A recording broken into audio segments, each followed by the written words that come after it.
신규 광채.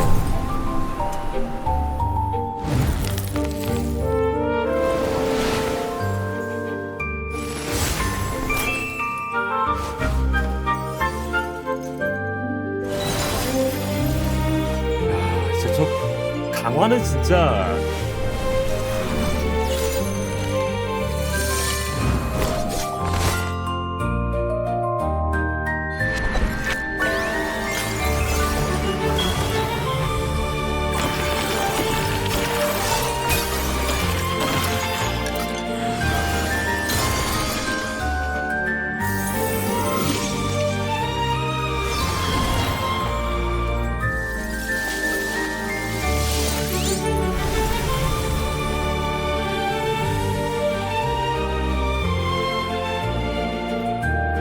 핑크색도 괜찮네.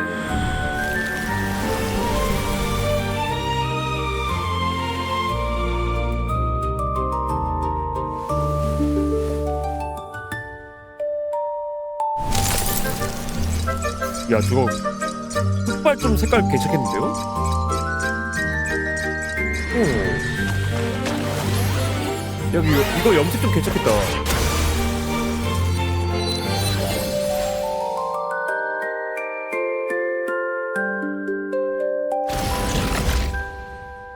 애초에 아이다가 이번 능력이 환상을 일으키거나 생명들을 막 복제해가지고 만들어낸 그런 능력이다 보니까 기존에는 물을 이용해서 했다면 이번에 이 광채로는 눈, 얼음을 이용하는 듯한 컨셉이잖아요. 근데 그것 자체가 굉장히 좀 잘 어울리기도 하고 지금 보니까 이 광채랑 달리 눈으로 빚은 거는 또 기본 스킨 아닌가 이건 또? 이렇게 또 차별 좀 두긴 했네. 레베카 때도 느낀 거긴 하지만 야 이 자세가 진짜 그냥 사기라니까? 손을 뒤로 한 상태에서 상체를 숙이는 거 얘네가 그 구도를 잘 알아. 다만 한 가지 조금 아쉬운 거 그렇습니다. 예, 제가 좀 뒤태파여서 그런 것도 있긴 하지만 뒤태를 좀 기대하고 있었는데 예, 이번에 이 뒤태가 얼음으로 좀 많이 덮여 있어가지고 다른 짤방이긴 한데 살짝 그 등짝을 보자 약간 그런 마음이 좀 드는 부분이기도 하거든요. 뭐랄까 앞부분에서 나왔던 과감함과 달리 뒤에서는 얼음의 비중이 좀 많다 보니까 아니 근데 이게 이렇게 말할 수밖에 없는 게 이번에 힐다 가차 스킨? 한정 스킨 보면은 수영복보다 등짝이 많이 파있거든요. 그런 게 좀 있다 보니까 얘네가 꽁꽁 싸매는 애들이 아니다 보니 그래도 전반적인 스킨 퀄리티가 계속 우상향하고 있어가지고 마음에 들어요. 기본 아이드 자체도 굉장히 잘 뽑혔는데 스킨 버전도 워낙 준수하다 보니까 그래서 전투를 시작을 하면은 광채를 좀 랜덤하게 선택할 수 있는 그런 기능이 있으면 좋겠다 싶은 게 있어. 광채를 내가 프리셋을 만들어 놓은 다음에 요거 랜덤 프리셋을 지정을 해놓으면은 내가 맞춰놓은 거에 따라서 랜덤으로 지정이 되는 원체 애들이 되게 이쁘게 잘 뽑다 보니까 많이 보고 싶은 그런 생각이 좀 있죠. 이 스노우 글로브도 이쁘지만 이 클리어 동작 자체도 굉장히 잘 나와가지고 갈대 같긴 하지만 외모로 따지면 최애가 바뀔 수도 있을 것 같다는 생각이 들어요. 자, 곧 앞서 다가오는 루나 통신 이번 업데이트에서 큰 변화가 하나 생겼습니다. 뭐 여러 가지 최적화를 시킨 것도 있긴 하지만 제가 원체 좀 스토리 위주로 많이 보는 사람이다 보니까 스토리에 있어가지고 큰 변환점이 하나 생겼어요. 대형 버전 업데이트 주기를 42일로 단축해가지고 좀 더 빠른 신속한 버전 업데이트가 진행이 될 예정입니다. 거기다가 메인 스토리 업데이트 주기가 3개 버전당 1회로 조정이 됩니다. 말 그대로 월서기가 진행하는 큰 흐름 이거 자체가 조금 속도가 줄어들 예정이다. 대신에 그 사이 버전에 계속 사이드 스토리가 업데이트가 되고 그에 대응하는 기간 한정 이벤트가 같이 진행이 될 예정입니다. 그래서 다음 메인 스토리는 9월 초 이때 진행이 될 예정이고요. 요거를 봤을 때 사실 양날의 검일 수도 있기도 하고 표면적으로 봤을 땐 얘네 개발을 너무 대충 하나?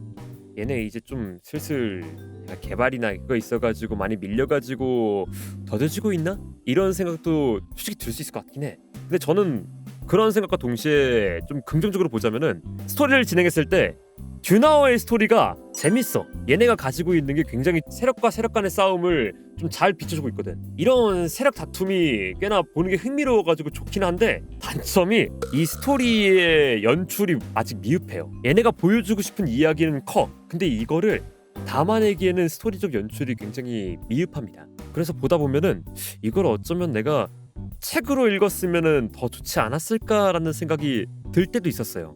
왜냐면은 3D 게임인 이상 책과 달리 우리가 상상하는 모습을 연출을 이용해가지고 고정시켜 버리는 거잖아요. 스토리는 좋은데 정작 연출이나 그거를 담아내지 못하다 보니까 많이 아쉬웠거든. 그런데 오히려 메인 버전의 업데이트를 줄이고 사이드 스토리를 내면서 개발력을 다져간다고 하면은 그래, 차라리 매번 매 버전마다 스토리를 꾸준히 내야 되는 것도 아니고 듀나운만의 템포를 좀 잡아가면서 좀 미흡한 거 많이 보충을 하고 그렇게 하는 게 훨씬 낫지 않겠느냐. 이게 참 그런 마음 들잖아요. 물론 옛 과거를, 옛 영광을 잡고 계속 이거를 들먹이는 것 같긴 하지만 난 아직까지도 듀나워의 1버전 때 스토리들을 잊지 못하고 있어요. 그거에 대한 충격이 굉장히 강렬했기 때문에 그것만큼은 아니더라도 나름 오, 이거 스토리 되게 이번에 맛있게 잘 만들었다 라는 생각이 드는, 그때 그거를 좀 보고 싶은 마음이 큰 거죠. 물론 스토리 말고도 저는 듀나워의 파밍 같은 거 그냥 멍 때리면서 하는 거 되게 좋아하다 보니까, 애초에 제가 좀 워프레임 유저이기도 하다 보니 가장 많이 느낀 거? 예, 방어 스테이지 시작 위치를 최적화해가지고요, 먼저 이동한 후 시작하는 구조를 아예 삭제, 그냥 방어 시설 근처에서 바로 시작하는 요런 거 패치라든지, 파괴 스테이지 맵 최적화해가지고 하수도 삭제, 해강 맵 이렇게 다 바꿔버리는 거, 녹토보이저 지침선에 방어 스테이지 최적화해가지고 방어 무한 형식, 쐐기를 하나 파밍하기 위해서 방어 지점까지 가서 한 판 딱 하고 다시 시도, 또다시 출발점 위치까지 간 다음에 한 판 다시 시작. 이 과정 자체가 완전히 바뀌는 거니까. 물론 알죠, 이거 말고도 좀 더 게임을 딥하게 파먹으신 분들에게는 이게 아직까지도 부족하다는 거는 저도 느끼고 있긴 하지만, 그래도 이 기왕 개발진에서 이렇게 과감한 수를 내기도 했고 이미지상 되게 안 좋을 수도 있음에도 불구하고 이렇게 칼을 꺼낸 거 보면은, 개인적으로 듀나를 되게 좋아하는 사람으로서는 그래, 한번 해봐, 우리는 그냥 같이 파밍하고 있을게 라는 마음을 좀 해보는 거죠. 애시당초 되게 좀 슬픈 말이긴 하지만 사람들이 그 말 많이 해요. BM 때문에 응원을 하지만 내가 하고 싶진 않다. 이렇게 하는 사람만 하는 게임인 만큼 기왕이면은 그냥 듀나워의 흐름을, 자신만의 흐름을 잡아가지고 롱런 했으면 좋겠어요. 나 듀나워 아니면은 방송에서 할 수 있는 패치게임 없단 말이야.